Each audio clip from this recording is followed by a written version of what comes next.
All right, I was just in an accident and our cars are in the middle of the road. What do we do now? Well, first I got to make sure I'm okay. Then I have to make sure this guy's okay. Our region experienced a rather unusual cold snap this time of year, and many of the crops, like this apple tree, are gone. If you're wondering how there can still be people without electricity this long after the storm, consider this. This road behind me had to be built just to fix these poles, and this road right here is what we had to drive on to get here. This is pretty much as remote as you can get. Men, trucks, massive power poles all have to travel miles down windy, narrow roads just to begin work, and that work isn't easy. Hey Pat, how you doing? Welcome back live to Tuscaloosa, Alabama. And I know Razorback fans don't want to hear this, but a lot of Arkansas's problems today had to do with Alabama. This team is very good. They look better than Florida to me. Florida's the #1 team in the nation. The Alabama defense is for real. Better for a while, but poor tackling and poor coverage at times would do them in. Running back Trent Richardson shakes tackles left and right to go 52 yards for the first touchdown of the game. Also in the second quarter, the reverse pass tricks Arkansas. Greg McElroy finds Julio Jones. The play goes for 50 yards and a touchdown, but Bama would strike back and in a hurry. Receiver Marquise Mays gets past Rudell Krim for an 80-yard touchdown. I'm late to a budget meeting with the chancellor and the women's athletic director. We're supposed to be there at 10 o'clock, and I got 4 minutes, so we'll be back in a little bit. You'll be coming back here? We'll try to, yeah. Can we talk to you then about what the latest is?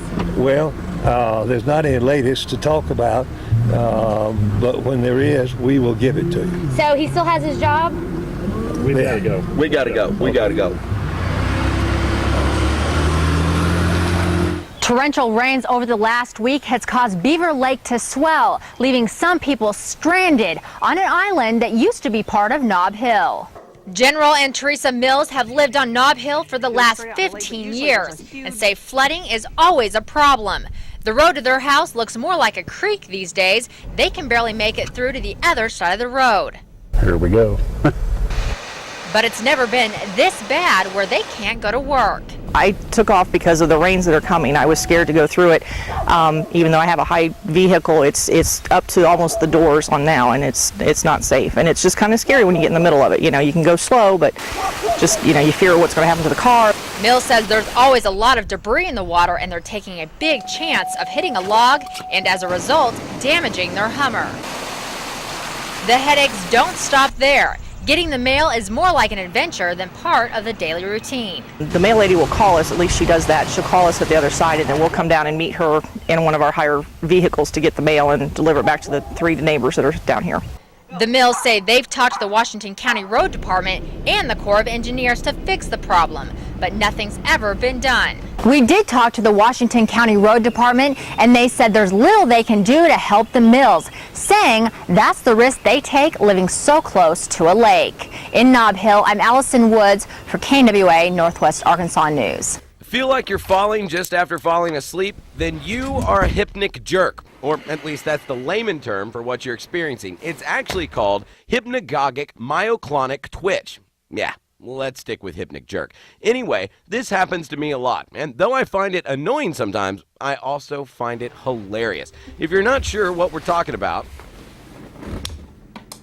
this is when, just after nodding off peacefully, you're quickly jolted awake with that feeling you're falling.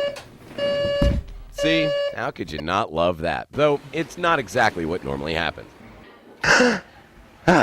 See, it's a lot more like that. And though scientists have been researching it for years, they're not exactly sure why that happens. What they think is happening is that as you start to drift off, your muscles start to relax, and your brain misinterprets it and thinks that you're falling. And your brain, being the good buddy to you that it is, it tries to tense up all your muscles and jolt you back upright. Thanks, brain. Where were you during my last round Jeopardy bet yesterday? Anyway, new studies show that this hypnic jerk phenomenon is more common in folks who are often uncomfortable when they sleep, or they're particularly tired. But it happens to almost everyone, so you're not alone. Side note, yes, of course, we looked for a beautiful girl to play the role of hypnic jerk. We were lucky enough to find one, but she's also a trained gymnast, so don't try this at home.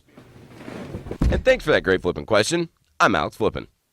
When a man has to fight to eat his own strawberries, there's something wrong. An injustice, if you ask me. But could poisonous copperhead snakes actually be the culprit? And who do you go to find out?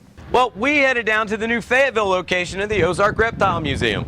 A place that not only had all the answers, but more cool things than you can shake a snake at. Plus, Jonathan Lusk, KNWA's go-to guy for this type of thing. So, could it be copperhead culprits stealing strawberries? No, sir. Snakes don't eat vegetables at all. There isn't a snake in the world that eats vegetables. Question now, did Jonathan have a better berry bandit suspect? Yes, he did. The first thing that came to my mind was box turtles. And if you have a hard time believing a cute little box turtle could devastate a strawberry patch, think again. These guys mowed down several strawberries in no time, like it was Turtle Taco Bell. They eat about anything in their garden. Fruits like apples that fall on the ground, summer squash, cucumbers, but they definitely love strawberries. That's their favorite thing.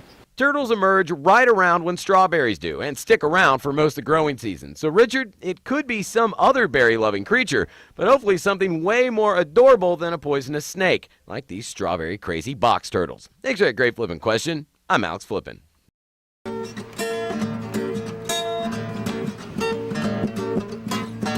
If you want to rush someone, don't put the U.S. Patent Office's number on the list.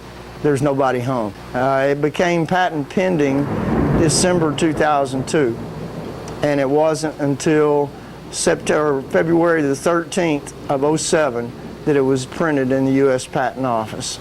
The first ones were pretty much bootlace with an attachment in the back that was a unique design. I designed this guitar strap for people who have guitars that do not have a peg in the front of the guitar drilled into the heel stock.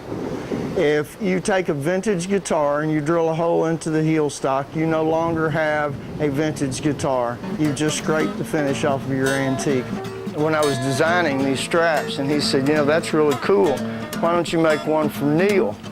I said, Neil? Neil who? And he said, Neil Young. And I said, yeah, right, Neil Young. Give me a break. And he said, no, really, he's a friend of mine. So number 1 went to Neil Young, and number 2 went to Willie Nelson. What's next for Walker Straps? Where do you go from here? The moon.